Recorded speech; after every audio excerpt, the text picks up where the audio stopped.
All right, folks, this is Sultan. So, as you guys know, nearly 2 weeks ago, Tommy brought nearly 1 million, maybe more than 1 million people. Yes, I know in the past I said that 500,000 people just for the sake of the argument, but have you seen this new footage?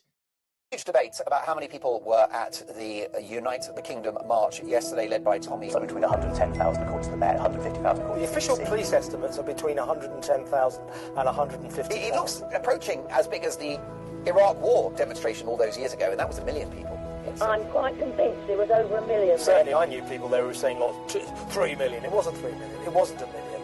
More than 100,000 people gathering to march in central London, a sea of flags.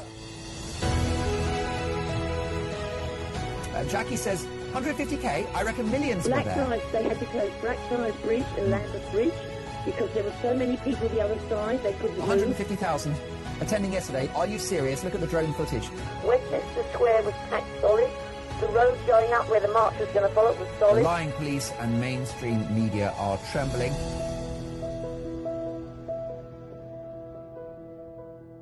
This footage covers a lot more ground than what the original Guardian's footage showed. This is much bigger. It's easily more than 1 million people. Maybe Tommy is right. Maybe it is 3 million people. Who knows? But my overall point still remains. Whether that's only 110,000 people, 500,000 people, 1 million, or even 3 million people, it doesn't really matter. Because what matters is that we still have 4 more years, and this number is only going to grow. And people are noticing. Not just your average blue-haired Wokistanis who are literally in tears, but also your average Islamist, including lipstick Muslims. They're all shaking. They're all worried. I was actually wondering why we haven't seen a strong pushback from your average, ordinary Islamists like Mohammed Hijab or Ali Dawa, because they were trying to make sense out of it. They couldn't work out what had happened. They thought that they're going to keep intimidating and provoking the natives, and because they have a far-left government in place, nothing's going to happen. It's going to be business as usual. But Tommy threw a spanner in the works.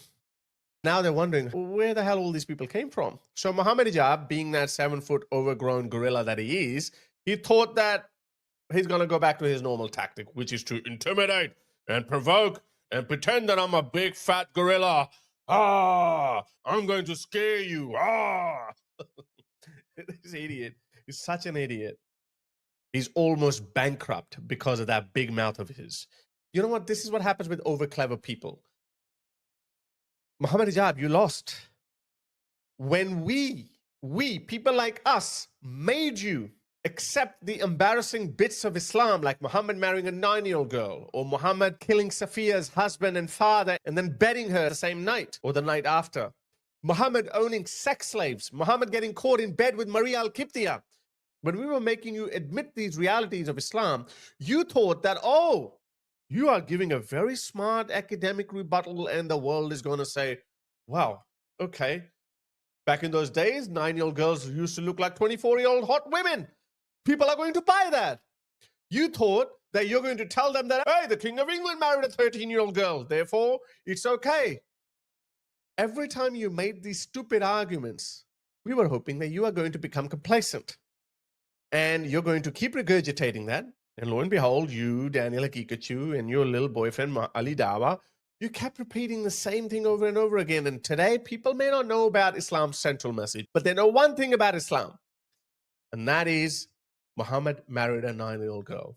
And then they have seen your other videos where you're promoting child marriage. No, we don't think there's any problem with it at all. We think that it's just because we have a different idea of what it means to be a child, which can be tracked historically. Pedophilia is very relative. You thought that you've given some earth-shattering, groundbreaking arguments in defense of child marriage? Nobody was buying them. People were just silent. They stayed quiet because people were decent people. They didn't want to make fun of other people's religion. But because you guys have been acting and jumping up and down like monkeys, and it has become unavoidable for people to confront you and put you in your place, it's all coming out. You people say that Muhammad is the most loved human being on earth. Yeah, it might be true for Muslims, but Muslims don't make up the majority of the world's population. I can guarantee you that Muhammad is also the most mocked and humiliated historical figure, more than Adolf Hitler, more than Stalin, more than any other historical figure. Prophet Muhammad is the most insulted figure, and that's thanks to people like you. Up until the discovery of Mohammed Hijabs and these new Dawa boys, Muslim scholars used to hide these embarrassing bits of Islam. They wouldn't go out and say, yes, it was okay. Back then, 9-year-old girls used to develop big breasts like today's 23-year-old woman. They didn't used to say that. They used to hide these things. They would stay quiet. But these guys came, and maybe that became unavoidable for them because of the internet. Because of the internet, people like us were always going to come. People like us were always going to object to Islam. And traditional scholars could no longer just avoid those topics. That's why you had to admit them. But either way, Islam's dirty laundry is out in the open. And this is the reason why the whole world is getting sick and tired of you, whether that's America or Canada or Britain or France or Germany or Western Europe. Every single country you look at, the natives, the locals are sick and tired of only one people, and that's you. So Mohammed Hijab, intellectually, he's been defeated. In court, he's been defeated by Douglas Murray, and he's also bankrupt now. So he goes back to his old tactics, which is to intimidate and provoke the locals. Have a listen to this stupid statement. It's so stupid. We're going to break it down bit by bit. So he's sitting with his other boyfriend, Sneeko, and he has a message for the Patriots. Why are you going to those areas outside of Epping Forest and this and that? Why are you picking on some people in a hotel and this? What are you doing? Because those are migrant-specific protests, you dumbass.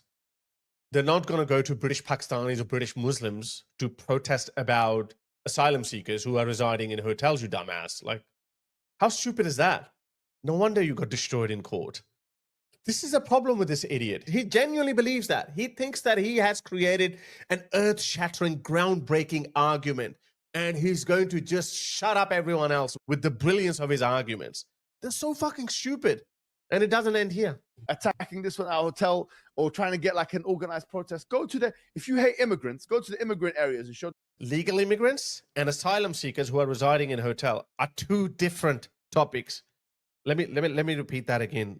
I'm going to say it really slowly, so if he watches it, he understands it. Mohammed Hijab, people who come into the UK legally by a plane through a visa, they are considered as immigrants. Okay, now the Patriots have an opinion on that too, but that's a separate issue.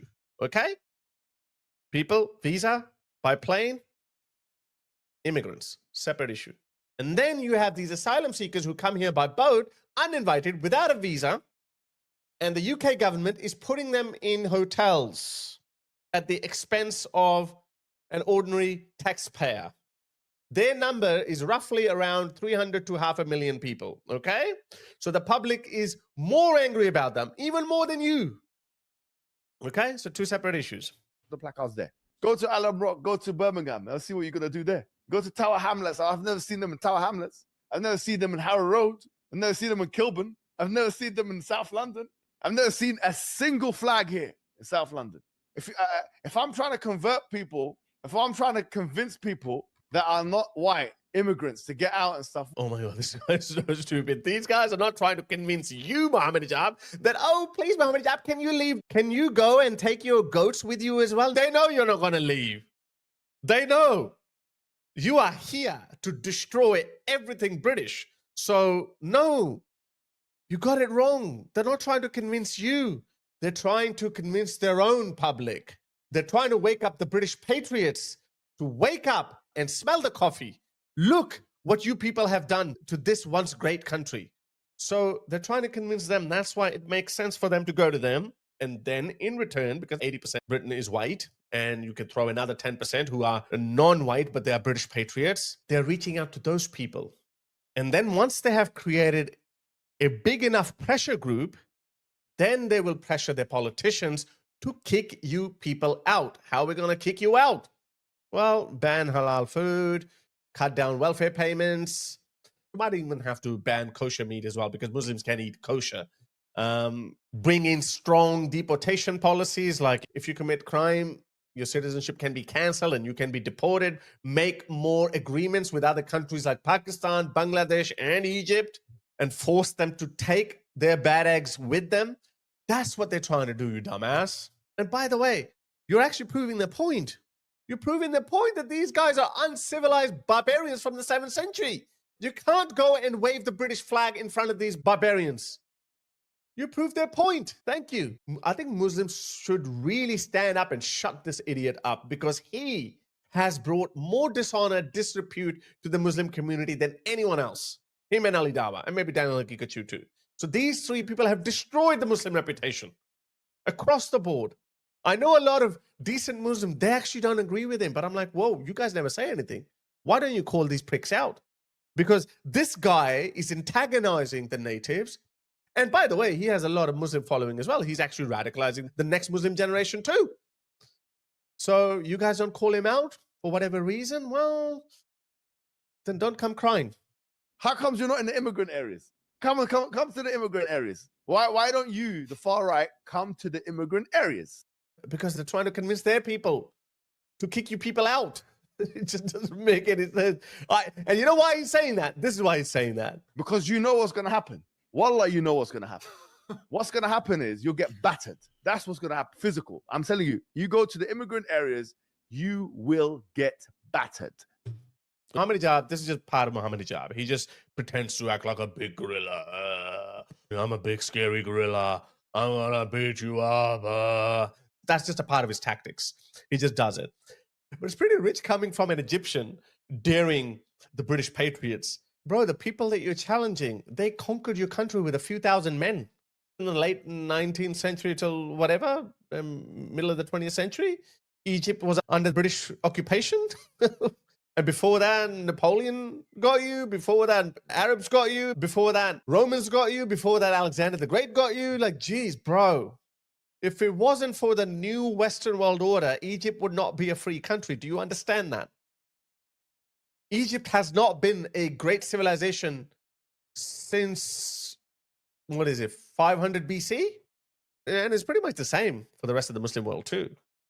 This tiny island actually butt all of you. And then you cry about it like, oh, it was colonialism. That's why we didn't enter the industrial age. No, because you guys were never in the race. And guess what? It's going to happen again. Don't provoke these people. Whether they go to Tower Hamlets or South London, the people who turned up on the 13th of September, earlier this month, if 10% of those people turn up in any of these areas that you mentioned, you will be running away. I hope it doesn't happen. We don't want that to happen. We want a peaceful resolution. But we know you like to provoke people. More than anything, you actually screw up your own Muslim brothers because of this behavior. You're going to provoke your own people. They're going to do something stupid, like this guy.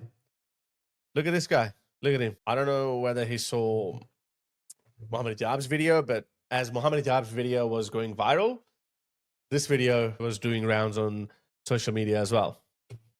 So what's really going on here, huh? What's really going on here, huh? Yep, fuck this shit. I know idiot shit, man. Huh? This look like Sully and Jason in them scenes. I don't know what he said at the end, but obviously he was mad at the EDL. And he spat on the flag of a country that has pretty much given him everything. Everything. Why do you live here?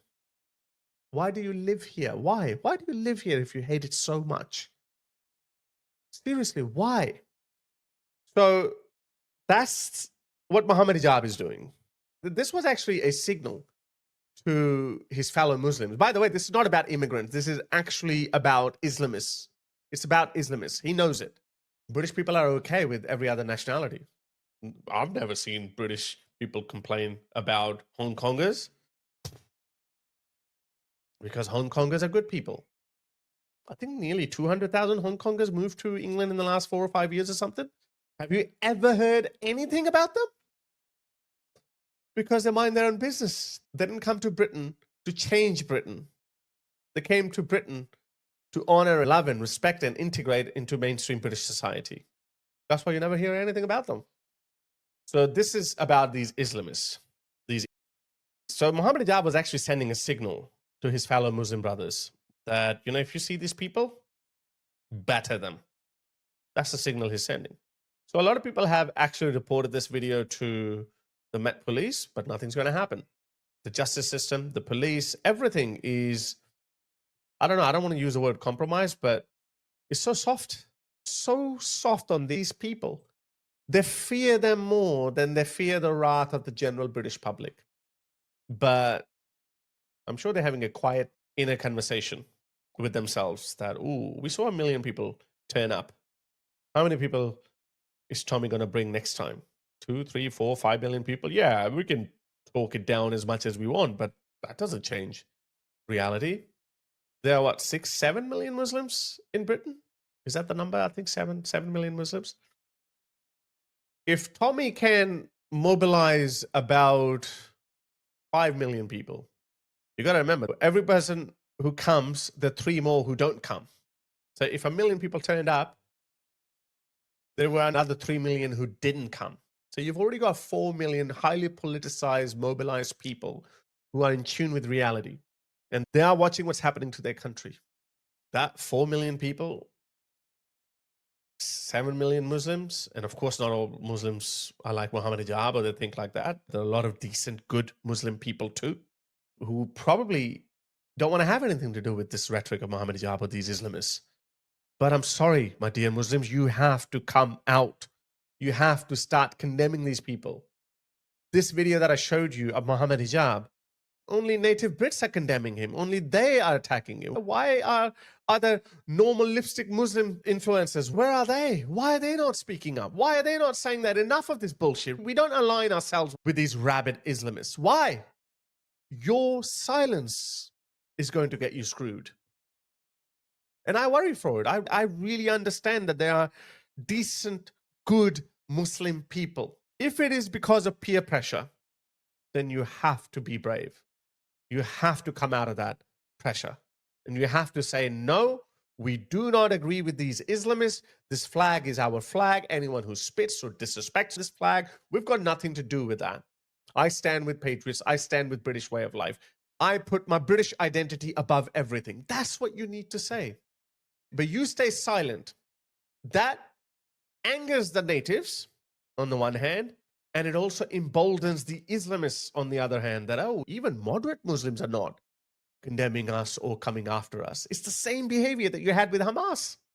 You guys never condemned Hamas. If a big 30, 40, 50% of the Muslim diaspora was protesting against Hamas, then maybe this war had ended a long time ago. So, I don't know, maybe this is how humans behave. They are tribal in nature. They would pick a rabid Islamist over an average British person just because he's white. If that's how you think, then I have some bad news for you. These things are not going to remain like this. If you think that these lefty politicians are going to save you, mark my words, they will throw you under the bus the moment they feel that their position is in jeopardy. When they see that 40, 50, 60% of the British public has swayed to the other side on this particular issue, they will give in to pressure. Or they will be wiped out in the next general election. Do you think a politician will sacrifice his position of power on any principled position? I think you know the answer to that question. Just how pathetic the UK's justice system is. Look at this. Do you remember this guy? This guy tried to stab a person who was burning the Quran, this Turkish guy. That guy got a civil disorder fine. He got a fine. And by the way, it happened a year ago. Eventually, they did put him on trial. His name is Musa Qadri, the knife-wielding Muslim who repeatedly assaulted Hamid Koskan. The judge released him with no custodial sentence, no jail time. The judge said he had lost his temper. Where were these remarks when Lucy Connolly said that for all I care, not that go and do it, for all I care, if somebody burned down that hotel, I don't care. That's what she said. Why this courtesy was not extended to Lucy Connolly? This stupidity, this two-tier justice, they think that the public is stupid. The public is not stupid. You know what's going on, and it's not going to stop. So Mohammed Hijab, you're not as clever as you think you are, which is the reason why you are almost bankrupt. He's probably filing for bankruptcy now because I think he has to pay Douglas Murray's legal expenses, which is close to £200,000. And I know he's not going to pay, so he's going to say, oh, look, I'm broke. I got no money. So he's going to file for bankruptcy. You made a fool of yourself in court. You are a certified liar, proven in court. And now you issued a threat to all the patriots. I really hope that these patriots don't take your threat seriously because, yeah, if 5,000 of them gather up, what are you going to do? Nothing. What are you going to do? By the way, I'm not encouraging that. I am actually saying that the Met Police should have a word with him. But we know they're not going to have a word with him. They're going to keep appeasing them. But there is a cost to it if you keep appeasing them. The more you appease them, the more you antagonize the 80% population. I mentioned 80% because, yeah, there will be some wokes as well. Maybe 20% are wokes. But 40, 50, 60%, the British public is not happy with the way things are going. With Keir Starmer, with two-tier justice, with two-tier policing. The public is not happy. So something's got to give.